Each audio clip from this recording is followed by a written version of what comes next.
জমজমাট লোক বক্তৃতা দিচ্ছি, হাফেজ সাহেবকে হুজুর একটু বুঝেন হুজুর, এই লোকগুলো কিচ্ছু বোঝে না। বলে দেখ আর কত বুঝাবো, হুজুর 500 টাকা করে বেতন হুজুর, 62 মাস থেকে বাকি। কয় কি আল্লাহ করে দিল, কি হুজুর 62 মাস থেকে বেতন নাই হুজুর। 500 টাকা বেতন, 62 মাস থেকে বাকি। কিন্তু নুরানি চেহারা, কি সুন্দর চকচকা ঝকঝকা। ধনী মানুষ উগলারে চোখ ছয়বাড়াই লাগলেও খুঁজে পাওয়া যায় না, টুমটুমে হয়েছে খুলনার ভারী কলসের মতো বেঠক চেহারা। এর এমন ব্যাপারটা, তার মানে আল্লাহর রহমত। এর সোনার ভাইরাম, একটা কথা শুধু মনে করিয়ে দিয়ে যায়, রাসূল বলেন 2টা জান্নাতের ভিতরে তার রাজবাড়ি তৈরি করে জমা হবে। এইবার লক্ষ্য করেন, একটা মাদ্রাসার স্টুডেন্ট যখন কোরআনুল কারীম খোলে, সর্বপ্রথম আউযুবিল্লাহ পড়ার পর বিসমিল্লাহির রহমানির রহিম পড়েন।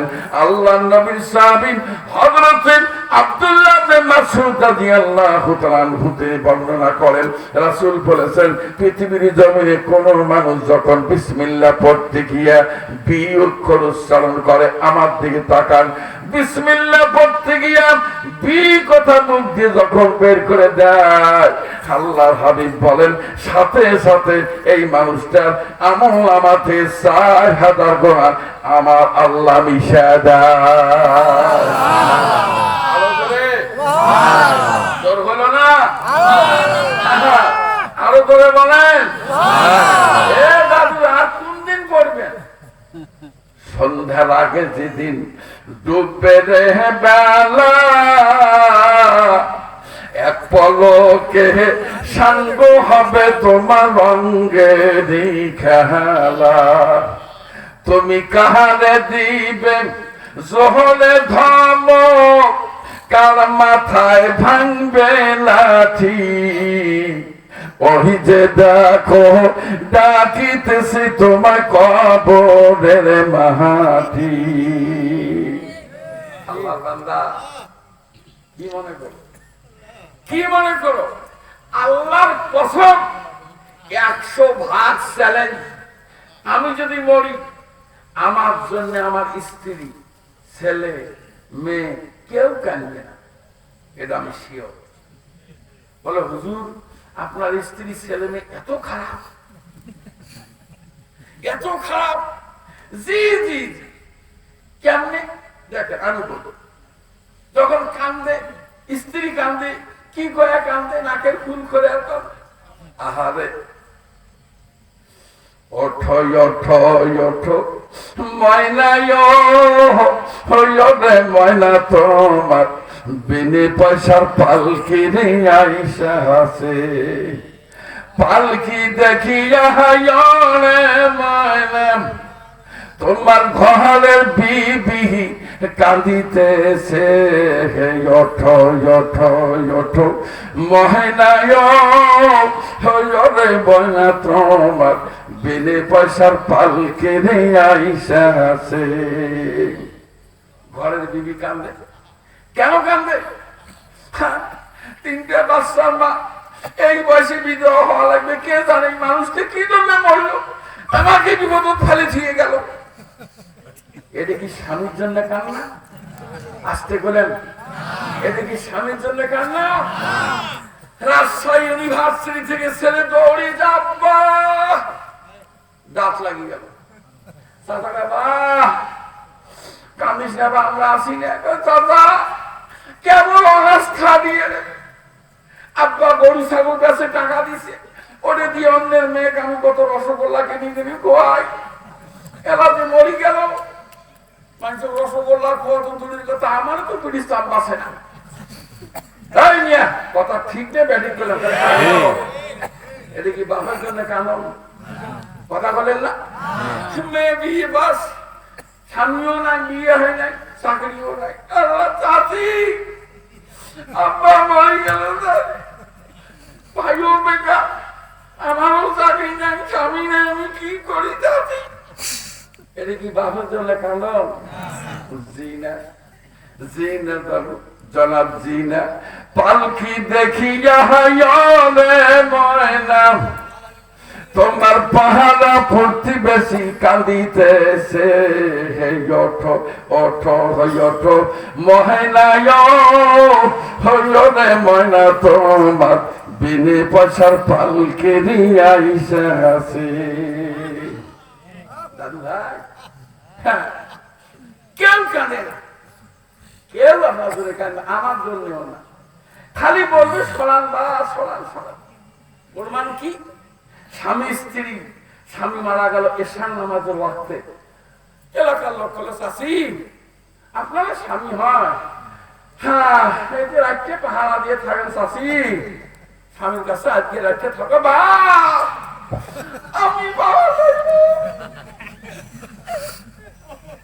ঠিক স্বামী পাহারা দেওয়া একটা রাতের জন্য বৌরা দিন ঠিক কাপড় লাগে 12 গজ, ভুলোতে 13 গজ কিনছি, তো হুজুর যে কাপড় কাড়ি 1 গজ বাসি গেল, তেমন গজ আসি এরা কাপড় তো ফেলে দেওয়া যাবে না, গরিব মানুষ এদের জন্য জামা বানে না।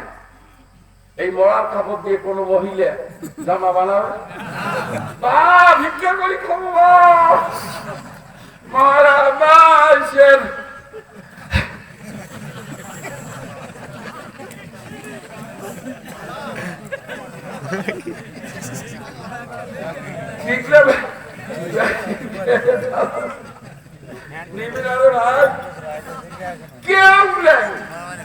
এইবার চলের বুদ্ধি দিয়ে দেবো বলেন না যে দেবো।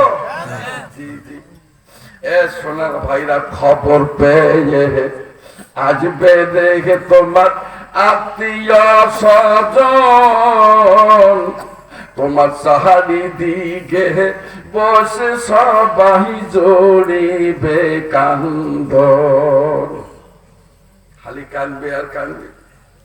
আহারে তোমার সাহায্য দিবে মোহনের মতন, কি সুন্দর পরিপাটি, ওই যে দেখো ডাকিতেছে তোমায় কবরের মাটি। কিন্তু জানেন বিসমিল্লাহ কইতে বি গুনাহ মাফ হলো 4000 হাদিস বলছি, কয় হাজার? এই যুবক ক ক ক 4000। আল্লাহ বলেন ফেরেশতা জায়গাটা খালি হলো নাকি?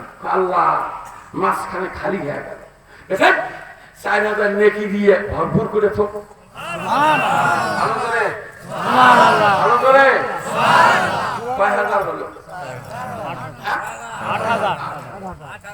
আল্লাহ বলেন ফেরেশতা 4000 উচ্চ মর্যাদা ওর বগল দিয়ে লিখিত, মানে হাসিয়ার মধ্যে লিখিত, কিয়ামতের মাঠে ওর উচ্চ মর্যাদা আমি 4000 দেব, খালি বি বলার কারণে। সুবহানাল্লাহ সুবহানাল্লাহ সুবহানাল্লাহ। আচানক এই দুনিয়ায় আজব লীলা ভাই, ভণ্ড লোকের ভণ্ডামিতে দুনিয়া বোঝায়। কত লোকের রং বেরঙের কথা, কত রঙের লোক। দাদু ভাই চলেন আরো সামনে যাই। কষ্ট পাইতেছেন? ছেড়ে দেব না জি। সেটা কি? এইবার বীজ সিরপ ধরে ফেলছে, এই যেমনি ছিল আল্লাহকে আয় ফেরেশতা আমার 4000 গুনাহ মাইনাস কর, 4000 নেকি দে, 4000 उच्च मर्यादा लग। ए जुबान दिल से जो बात निकलती है आंसू लगती है जरूर बेटा। बुलंद आवाज से बोलो अल्लाहु अकबर, जरा बोलो अल्लाहु अकबर, अल्लाहु अकबर। বাড়ির যা কাগজ কলম দিয়ে হিসাব করবেন, শুধু বিসমিল্লাহির রহমানির রহিম 19টা অক্ষর তেলাওয়াত করলে কি লাভ, কাগজ কলমে হিসাব করবেন। হাদিসটা শোনায় দিয়ে গেলাম। তাহলে এইবার বলেন, বুখারী শরীফের হাদিস, আন্দাজে বলছি না। ফেরেশতা তাকে জিজ্ঞাসা করা হয়, ফেরেশতা ছেলেটা দেখলে পড়লো নাকি কি পরিমাণ? আল্লাহ তুমি যেটা বলছো ওটা দিলাম। কাছে তুমি যে নাকি দিলে, এর বাপে ঠেলা গাড়ি চালায়, রিক্সা চালায়, ভ্যান চালায়, সব আসবে, খুব গরিব মানুষ, তার উপরে কি? আল্লাহ আমি কি করবো? ওই নাকি ওর বাপের নামে লিখিত। আমার ভাইরা মহান আল্লাহ পরিষ্কার করে দিয়েছেন। জনম দুঃখিনী জননী যখন সন্তান প্রসব করে দুনিয়ার কোনো খবর জানে না। আল্লাহু আখরাজাকুম মিন বুতুনি উম্মাহাতিকুম লা তা'লামুনা শাইআ। মায়ের পেট থেকে সন্তান বের হয়, লিটারে লিটারে রক্ত পড়ে যায়, মায়ের কষ্ট করে সন্তানকে বড় করে। আল্লাহ বলেন ফেরেশতা মাটা কি হবে? বলে আল্লাহ আমি কি করবো? যে পরিমাণ নাকি ছেলে পাইল ওই পরিমাণ ভাব পেতে ওই পরিমাণ মায়ের আমলনামায় লিখে দেয়। আমি আল্লাহ সুবহানাল্লাহ সুবহানাল্লাহ সুবহানাল্লাহ সুবহানাল্লাহ। কষ্ট দিলাম? কষ্ট দিলাম? জি, আর লম্বা করব না। খালি যে কথাটুকু আমি আপনাদের কাছে বলে শেষ করতে চাই সেটা হলো, আপনি বহু বিদ্যা শিখছেন, বহু বই পুস্তক পড়ছেন, লেখক গবেষক অনেক কিছু হয়েছেন, কিন্তু ভাইরা তুমি রং বাজাবে কি করেছ? এই রং বাজাবে কি করেছ? হিসাব করছো নাকি একবার ভেবে দেখুন পাখি, দেহ থেকে দমের গাড়ি দিবে একদিন ফাঁকি। করলে কি তুমি? তুমি করলে কি? হিসাব করছো বাঁচবে কয়দিন? মরার পর তো লাশ যাবে কবরে। আমার ভাইয়েরা, সাম্প্রতিককালে স্বাস্থ্য বিজ্ঞানীরা কবরের লাশ নিয়ে তারা গবেষণা করেছে, এক্সপেরিমেন্ট করেছে। পরীক্ষা নিরীক্ষা করার পর এই যে বিজ্ঞানীরা রীতিমতো রিপোর্ট পেশ করেছেন, একজন মানুষ যখন কবরে যায় 6 দিন পরে যে ঘটনা হয়, 6 দিন পরে নখ খসে যাবে, 6 দিন পরে নখ খসে যাবে, 9 দিন পরে চুল। কবর দাগের সামান নিতে কইব না কেউ ভুল। কবর জায়গা ভালো নয়, কবর জায়গা ভালো নয়, কবর জায়গা ভালো নয়। আমল দিয়ে কবর গৃহ সাজিয়ে নিতে হয়। আল্লাহ বান্দারে, যাই হোক 6 দিনের মাথায় লক পড়ে যাবে, 9 দিনের মাথায় মাথার তলা থেকে পায়ের তলায় যত পশম যত চুল সবগুলো যখন কবরের মধ্যে ঝরে পড়বে, বিচ্ছিরি এক বিভৎস চেহারা বের হয়ে যাবে। আল্লাহর বান্দা, কবরটা সাধারণ কোনো জায়গা নয়। আর